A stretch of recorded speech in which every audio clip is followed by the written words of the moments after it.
한 사람 때문에 좀 떠들썩했던 적이 있어요.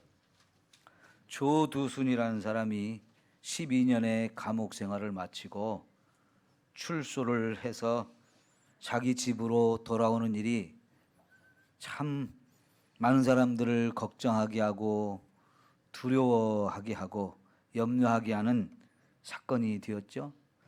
이 사람은 12년 전에 아주 어린 아이를 성폭행해가지고 심각한 상처를 주고 그리고는 잡혀가지고 12년 동안의 감옥 생활을 했죠. 그가 12년 동안 감옥에 있으면서 고생을 했지만 나올 때는 길었다 아마 그렇게 생각을 했을 겁니다. 긴 시간이었더라고요. 본인의 입장에서는 이게 긴 시간이었다라고 생각하겠지만은 국민들의 입장에서 12년 전과 지금 굉장히 사람들의 생각이 달라졌거든요.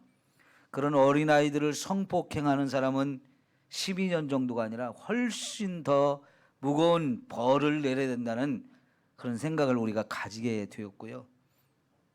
그래서 지금 이렇게 그 사람이 출소하는 것이 또다시 와서 또 다른 죄를 지을까 굉장히 염려도 하게 되고요.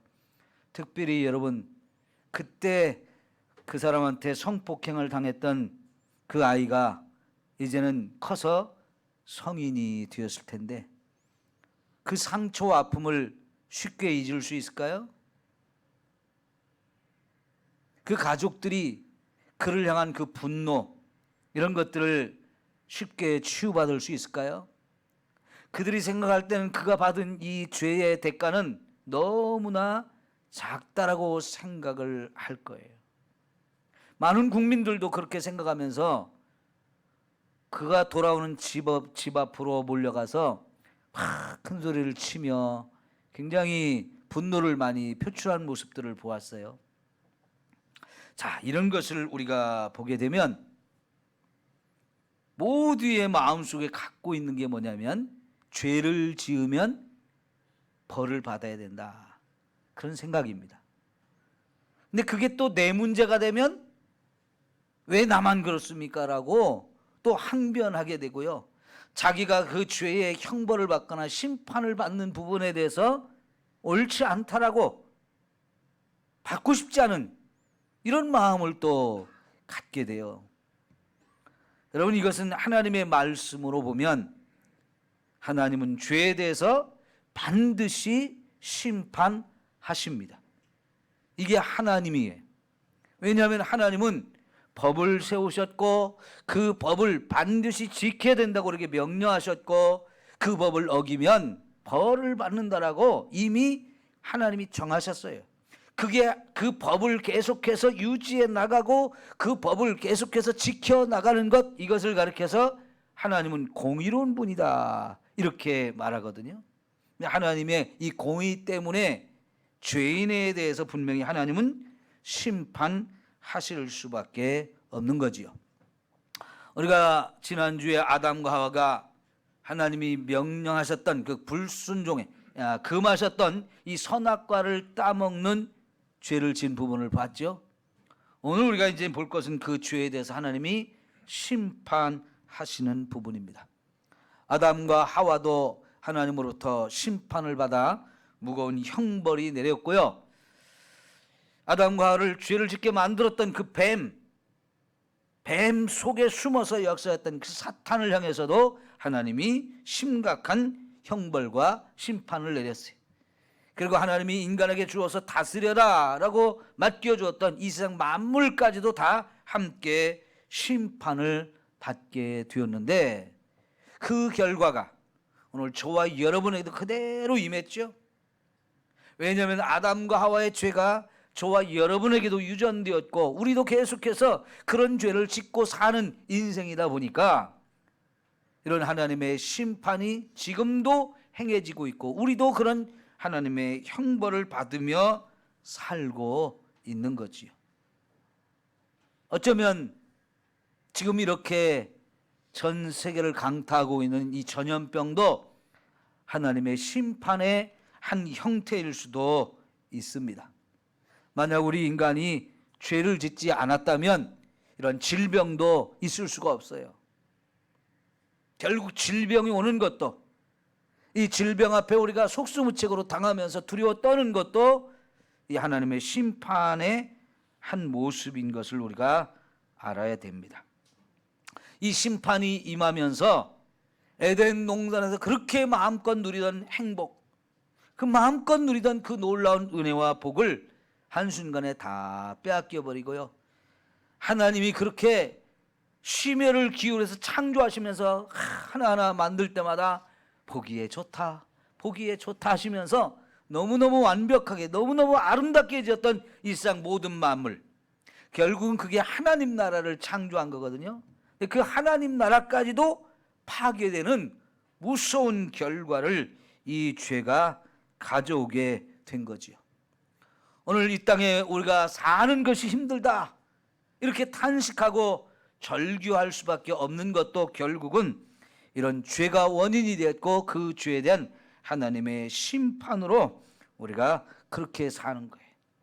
그러므로 여러분, 우리가 여기서 반드시 우리 마음에 명심할 것은 죄에 대해서 하나님은 어떻게 하신다고요? 심판하신다. 그냥 묵인하거나 그냥 내버려 두거나 잘했다고 칭찬하는 게 아니고요, 무섭게 책망하시고 그걸 정말 싫어하시기 때문에 하나님은 반드시 심판하신다는 거예요. 만일 여러분 이런 인간의 죄에 대해서 하나님이 심판하지 않는다면 세상은 어떻게 될까요? 무법천지가 되죠. 완전히 엉망이 되고 마는 거예요. 창세기 6장에 보면 세상이 그렇게 돼버렸어요. 온 세상의 죄악이 가득 찼다는 거예요. 왜 이렇게 되었느냐? 모든 사람들의 마음에 어려서부터 생각하는 모든 것이 다 악하기 때문에, 그 악한 생각을 품고 살기 때문에 거기서 죄가 쏟아져 나오니 세상이 죄악으로 가득 차게 되었다는 거예요. 그러니 여러분, 하나님이 심판하지 않을 수가 없는 거죠. 그래서 하나님께서 창세기 6장에서 하늘에서 어마어마한 비를 내려가지고 물로 모든 생명이 있는 자들을 다 죽여버렸죠.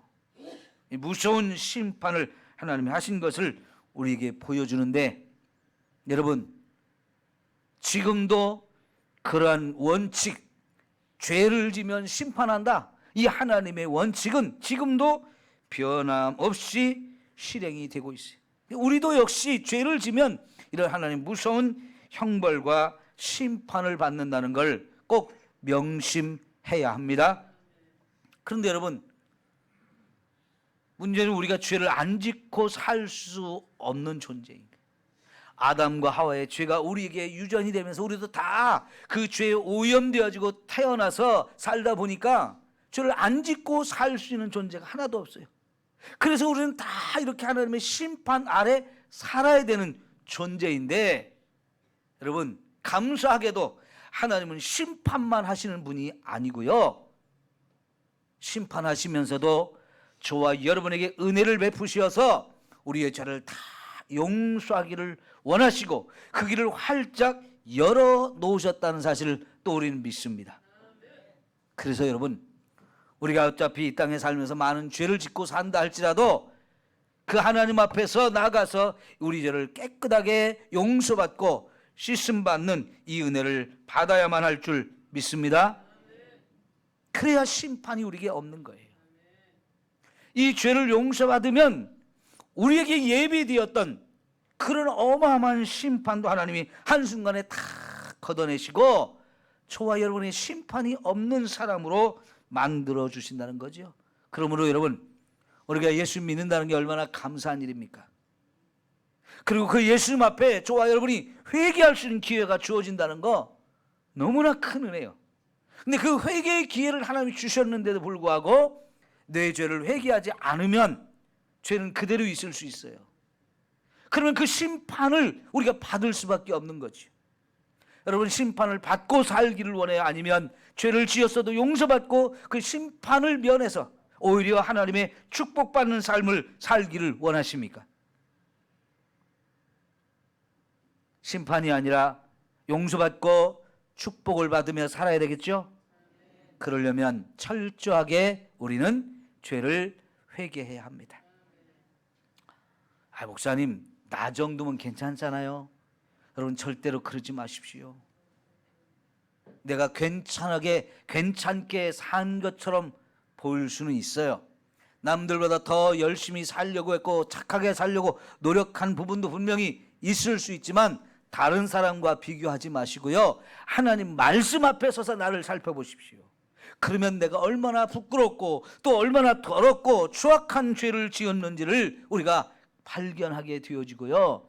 그런 죄들을 우리가 철저하게 씻음을 받아야 내가 심판의 대상이 아니라 축복의 대상으로, 사랑의 대상으로 우리가 세상을 살아갈 수 있게 되어집니다. 하나님 안에서 우리는 얼마든지 새로운 인생이 될 수 있어요.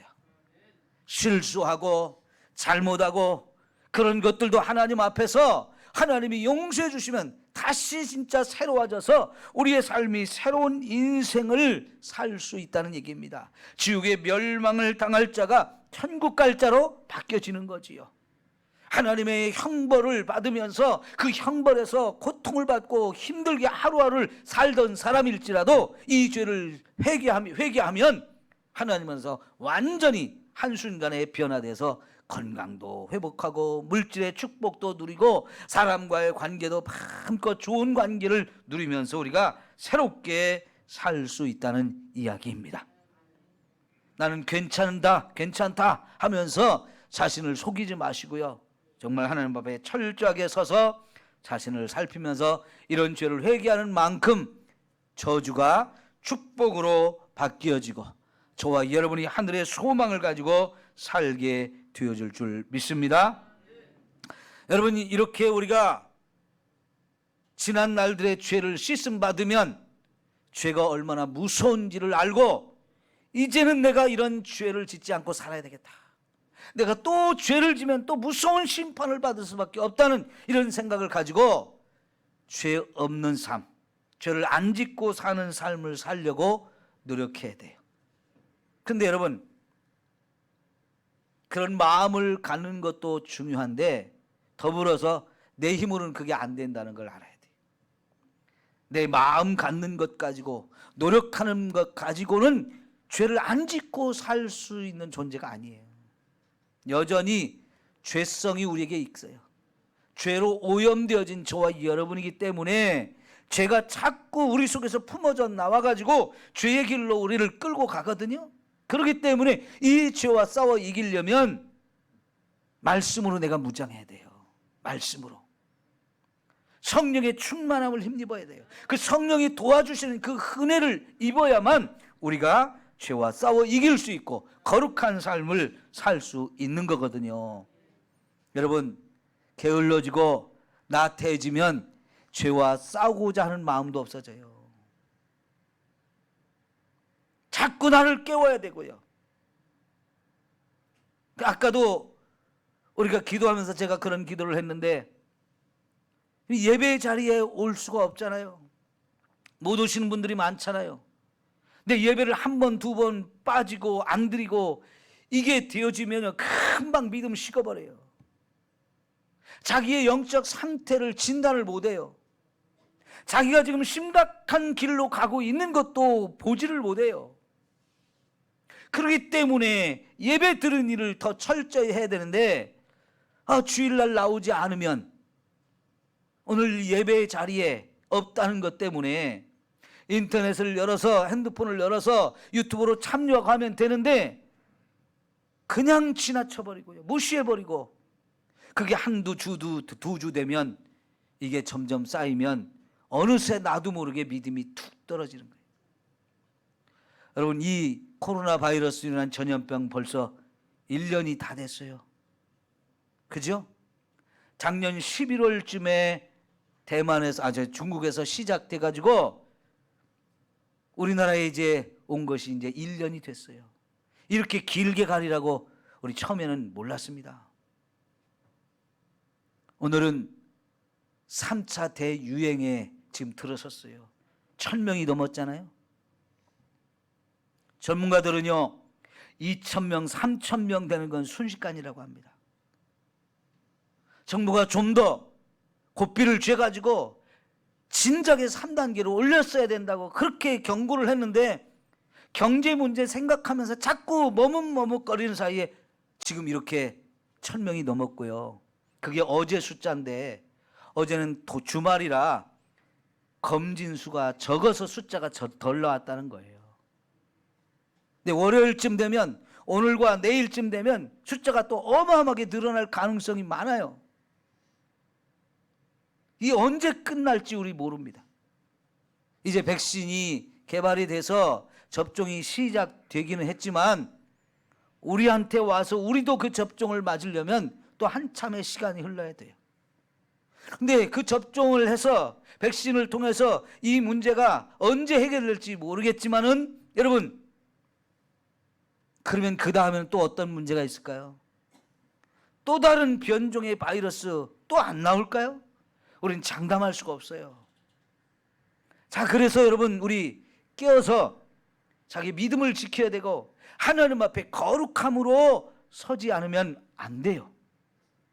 왜냐하면 우리는 연약하기 때문에 자꾸 또 죄를 지을 수밖에 없는 인생이기 때문에 그 죄를 지면 또 하나님의 심판을 받을 수밖에 없는 거고요. 이 죄의 무서움을 우리가 생각하면서 정말 죄를 짓지 않는 삶을 살려고 신앙생활을 제대로 해야 된다는 거지요. 여러분, 그동안 우리가 얼마나 엉터리로 신앙생활했어요? 정신 차리고 진짜 하나님 보시기에 아름다운 모습으로 신앙생활을 하려고 노력해야 돼요. 하나님의 은혜를 구해야 돼요. 그런데 여러분, 우리가 이런 죄에 대해서 하나님의 심판 무서워할까만이 아니고 오히려 그런 가운데서 하나님이 구원의 길을 열어주신 그 하나님의 은혜와 사랑을 더 바라봐야 되고 그 하나님 앞에 그 은혜를 우리에게 달라고, 그 은혜에 힘입어 살게 해달라고 우리가 기도해야 합니다. 두 번째 우리가 생각할 건 뭐냐면 하나님이 심판을 행하실 때 어떤 부분에 있어서는 바로 심판을 내리고 어떤 부분에 있어서는 그 심판을 뒤로 미루셨어요. 요즘 말로 쉽게 이해하려면 집행유예라는 말이 있어요. 집행유예. 법원에서 죄인들을 잡아다가 마지막 재판을 해가지고 이 사람이 분명히 죄인인 걸 맞는다, 죄인인 거 맞다, 이 사람 감옥에 집어넣어야 되고 벌금도 물려야 되고 벌을 받게 해야 되는데 그 벌을 받는 일을 집행유예하겠다. 그런데 유예한 중에 이 사람이 또다시 그런 죄를 짓는다면 그때는 가차없이 또 잡아다가 집어넣는 거지요. 여러분, 이 집행유예라는 걸 하나님도 하셨어요. 특별히 그것이 우리의 죽음과 관련돼서 하나님이 이 심판을 행하시는 것을 집행유예를 하셨다는 거예요. 이게 엄청난 은혜인데요. 자, 여러분, 그래서 죽음이라는 문제, 죄 때문에 우리에게 죽음이 왔죠. 모든 사람이 죄를 범하였음에 하나님의 영광이 이르지 못한다 그랬고 이 죄의 싹은 사망이다라고 말씀하셔서 오늘 인간이 죽음을 당하는 이유가 죄 때문이라는 걸 확실하게 성경이 가르쳐줘요. 우리 모두에게 죽음은 언젠가 찾아오게 되는데 많은 사람들이 죽음 앞에 두려워해요. 근데 죽음은 분명히 하나님의 죄에 대한 심판이었어요. 자, 그런데 그 죽음이 성경에 보면 세 가지로 나온다는 얘기예요. 성경적인 원리로 보면 죽는다는 것은 분리되는 거예요. 분리되는 거. 여러분, 죽음이 뭐냐? 분리되는 거. 잘 기억하세요. 근데 이 분리되는 것이 세 가지 차원에서 죽음이 있는데 첫째는 우리 영적인 죽음이고 둘째는 육체의 죽음이고 세 번째는 영원한 죽음이에요. 여러분 잘 기억하세요. 첫 번째가 무슨 죽음? 영적인 죽음. 두 번째는 육체의 죽음. 세 번째는 영원한 죽음. 자, 먼저 하나님께서 네가 이 선악과를 따먹는 날은 반드시 죽는다라고 말씀을 하셨는데 그 선악과를 따먹는 순간 우리에게 첫 번째 죽음이 내려졌어요. 그게 바로 영적인 죽음이에요. 이 영적인 죽음, 이건 뭐라고 표현하면 되냐면 하나님과 우리가 분리되는 거였어요. 하나님과 우리가 분리되는 거. 그러니까 죄를 짓는 순간 하나님과 나의 관계가 단절이 돼버린 거예요. 더 이상 하나님과 교제할 수 없는 존재가 돼버렸어요.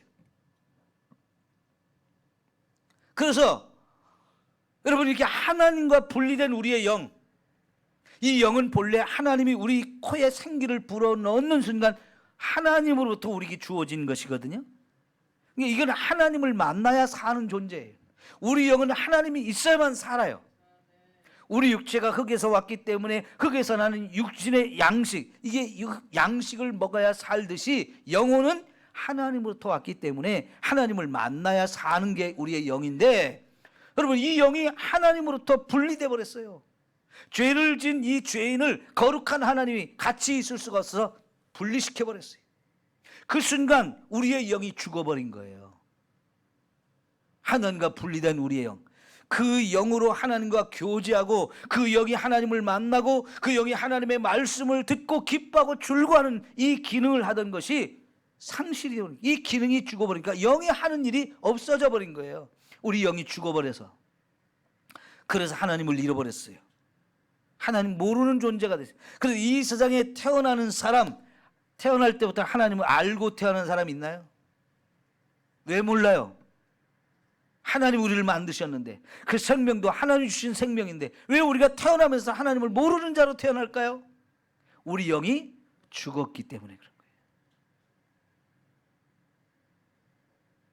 여러분, 이쪽에 심겨져 있는 이 화분에 있는 꽃은 살아있는 나무예요.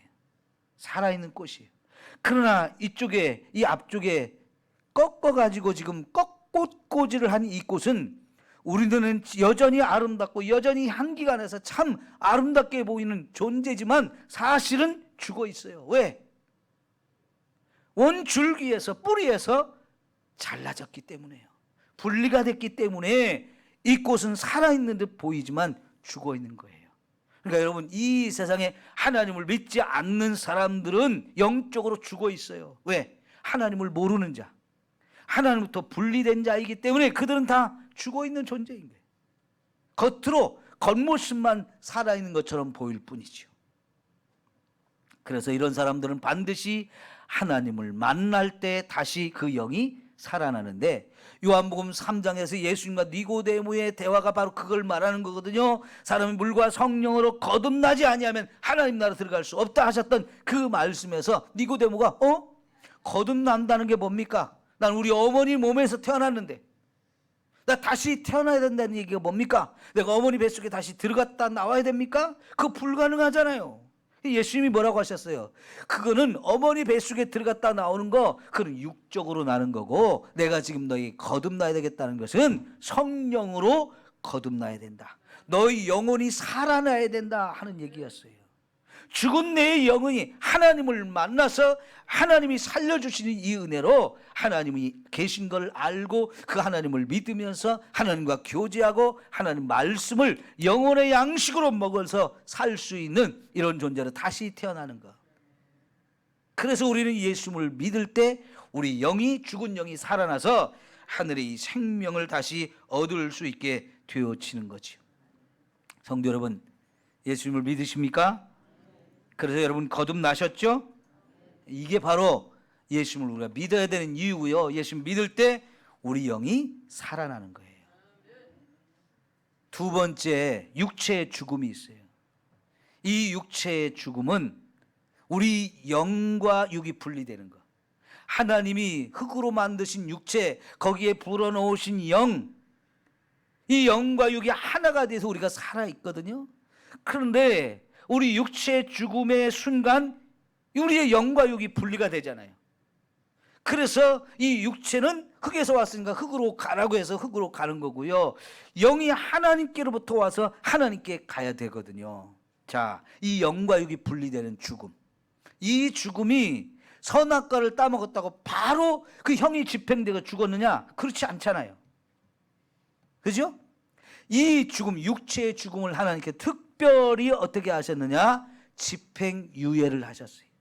뒤로 미루신 거예요. 이 형벌 내리는 걸 뒤로 밀어 놓으셔서 어떤 사람은 70을 살고 어떤 사람은 80을 살고 어떤 사람은 30도 못 돼서 죽고. 그러나 하여간 우리의 죽음의 순간, 육체의 죽음의 순간을 선악과를 따먹었다고 바로 죽게 하지 아니하고 아담과 하와에게는 930년을 이상 살게 해주셨어요. 그거 뭡니까? 분명히 바로 죽어야 마땅하지만 하나님께서는 그 육체의 죽음의 순간을 뒤로 미루셨어요. 뒤로. 근데 여기에 놀라운 비밀이 있어요. 하나님이 그렇게 하시는 이유가 있어요. 바로 죽어 마땅한 존재인데도 불구하고 이것을 뒤로 한참 미루신 이유가 있는데, 첫째는 생육하고 번성하는 축복을 주신 것을 이루기 위해서. 그래서 저와 여러분이 태어나서 우리도 지금 사는 거예요. 두 번째, 더 중요한 이유가 있어요. 영적으로 죽을 수밖에 없는 저와, 이미 죽은 저와 여러분이 다시 살 수 있는 기회를, 이 집행이 유예된 기간에 하나님이 우리에게 다시 구원받아 살 수 있는 기회를 주시려고 이걸 뒤로 미루신 거예요. 네? 그러니까 여러분, 우리가 이 육체가 아직 죽음을 당하기 전에 지금 살아있는 동안에 예수를 믿는다는 것, 이 기회가 주어지는 것은 너무나 큰 축복이에요. 하나님께서 죄인을 심판하시면서도 내가 너희를 심판하지만 나는 너희를 죽게 버려둘 수가 없다. 응? 나는 너희가 죽게 버려둘 수가 없다 하셔서 하나님은 구원의 길을 활짝 열어놓으시고 저와 여러분의 집행을, 죽음이라는 이 집행을 뒤로 미루신 다음에 길을 열어주신 거예요. 기회를 준다. 기회를 준다 하시면서 우리의 구원받을 수 있는 기회를 주시는 것, 이게 얼마나 놀라운 하나님의 은혜요 섭리입니까? 하나님이 주신 기회가 있었기 때문에 오늘 저와 여러분도 구원받은 줄 믿습니다. 만약 이 기회를 하나님 주시지 않았으면 우리도 다 이미 멸망당에 마땅한 사람들이에요. 여러분, 그런데 이런 기회가 지금 다른 사람들에게도 지금 주어져 있잖아요. 다른 사람들한테 자꾸 가서 깨워야 돼요. 당신도 살 수 있는 기회가 있습니다. 이 기회를 놓치면 당신은 분명히 하나님의 심판을 받아 지옥의 멸망을 당하게 됩니다. 이걸 깨우쳐져 가지고 우리 주변에 죽어가는 사람들을 살리도록 저와 여러분에게 사명을 주셨어요. 이건 너무나 귀한 사명이죠. 여러분, 물에 빠져 죽어가는 사람이 있다, 불 속에서 지금 죽어가는 사람이 있다, 그러면 살려야 돼요? 안 살려야 돼요? 살려야 되잖아요. 가장 시급한 일이 죽어가는 자를 보면서 그거를 살리는 건데, 그걸 보면서도 에이, 남의 일이니까 몰라한다면 이거는 있을 수가 없는 일이잖아요. 그러니까 여러분, 우리 주변에서 예수님을 모르는 사람들, 아직도 하나님을 모르는 사람들 얼마나 많습니까? 그런 사람들에게 우리 부지런히 복음을 전해서 한 영혼이라도 더 구원해야 할 줄 믿습니다. 이건 기회예요, 기회. 어쩌면 이것이 어떤 사람한테는 마지막 기회가 될 수도 있어요. 그 기회가 얼마 안 남았은 사람도 많아요. 저는 우리 몇 년 전에 최야락 할아버지, 할머니, 임상빈 할아버지, 그 부부, 난 너무너무 생각하면 감사해요. 90이 넘도록 예수님을 몰랐던 사람인데 우리가 전돼가지고 그분이 예수님을 믿겠다고 하시면서 하나님 앞에 와서 부부가 같이 예수님을 믿고 나서 얼마 안 돼서 두 분이 다 돌아가셨잖아요. 얼마나 감사한 일이에요. 그렇게요, 구원받을 수 있는 기회가 얼마 남지 않은 사람이 세상에 많아요.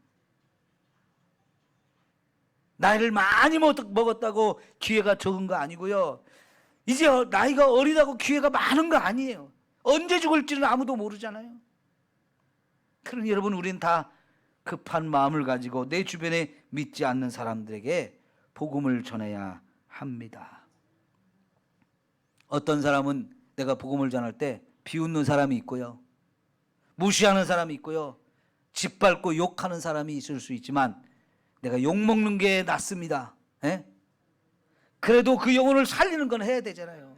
욕을 먹더라도 살려야 될 거 아니에요. 그러면 그 사람이 예수를 믿고 난 다음에는 아이고 그때 나에게 복음을 전한 거 얼마나 감사한지 모르겠다고 큰절을 할 수 있어요.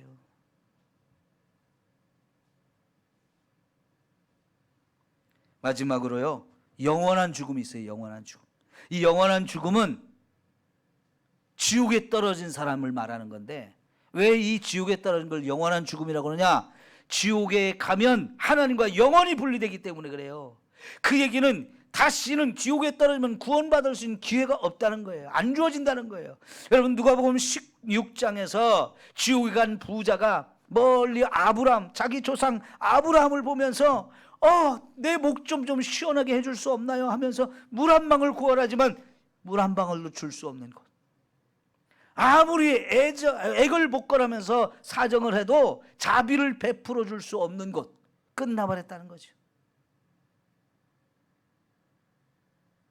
여러분, 지옥에 가서도 천국을 볼 수 있어요. 그러나 아무리 보아도 갈 수가 없는 곳. 나는 그 지옥에서 영원히 불타는 가운데서 고통을 받으며 영원히 죽을 수도 없는 곳이 지옥인데요, 거기를 가리켜서 거기에 떨어지는 것을 영원한 죽음이라고 하는데, 여러분, 이것도 하나님이 뒤로 밀어놓으셨잖아요.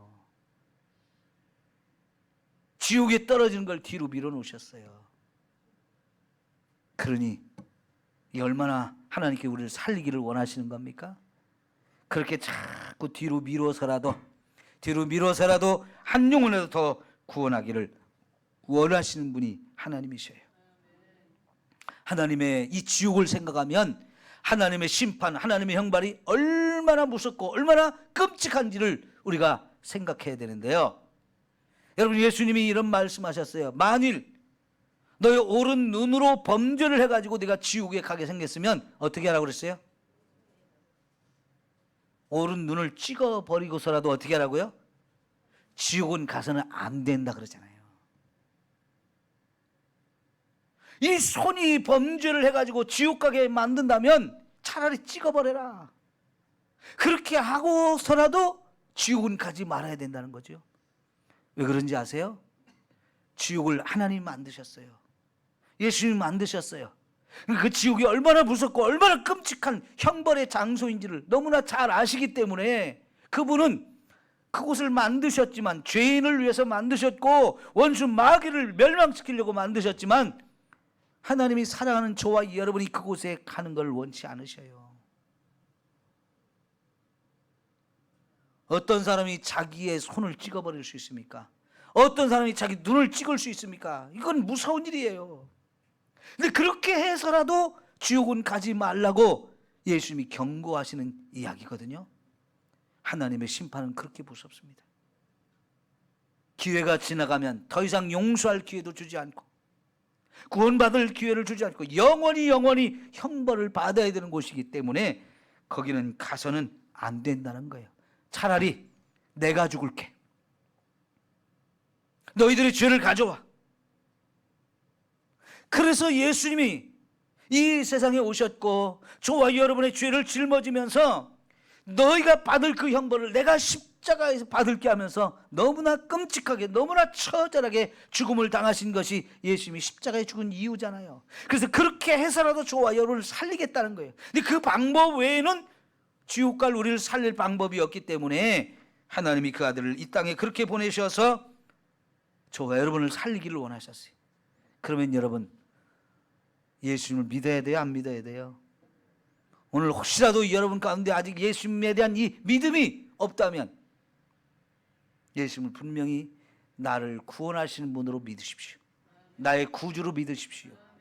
그러면 지난 날들의 죄를 주님이 용서하실 뿐만 아니라 저와 여러분을 천국으로서 인도해서 거기서 영원히 살게 해 주실 줄 믿습니다.